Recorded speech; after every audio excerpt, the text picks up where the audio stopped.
Бүгін эл аралык Кытай тили күнү.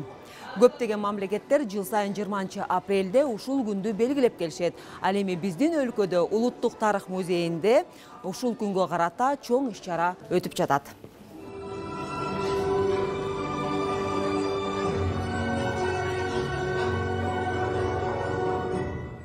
Дүйнөдө 1 миллиард 300 миллион адам сүйлөйт. Кытай тили өнүгүп атат, өсүп атат. 5000 жылдан ашуун мына Кытайдын салттуу маданияты, Кытайдын ушу тили, каада салты бир өзүнчө бир кандайдыр бир сырдуу бир мозаиканы түзгөндөй. Здесь хранятся самые Кытай маданий борборунун ачылышы биз үчүн өтө маанилүү. Бул жерде кыргыз элинин баалуу экспонаттары бар. Ал эми Кытай экспонаттары бул музейде сакталса, анда эки өлкөнүн тарыхы кылымга сакталат деп ойлойм.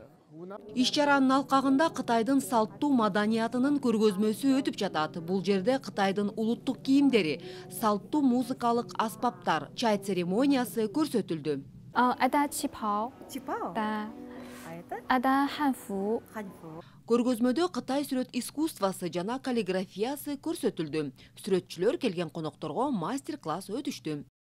Мына менин атымды бул жерден жазып беришти, Айдана деп. Кытай тилинде ушундай жазылат экен менин атым. Чоң рахмат. Сесе?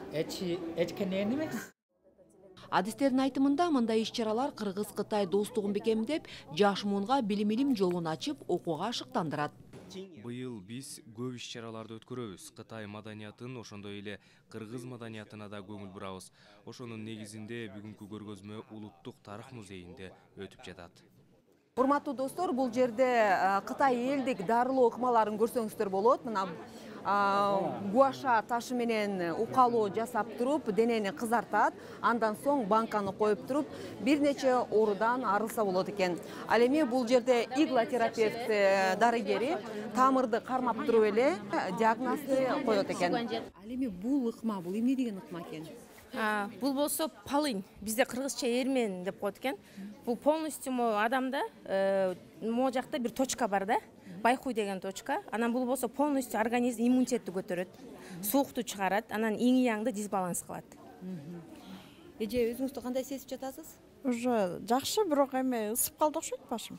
Аталган иш-чаранын негизинде Улуттук тарых музейинде Кытай маданият борбору ачылып, меморандумга кол коюу менен аякталды.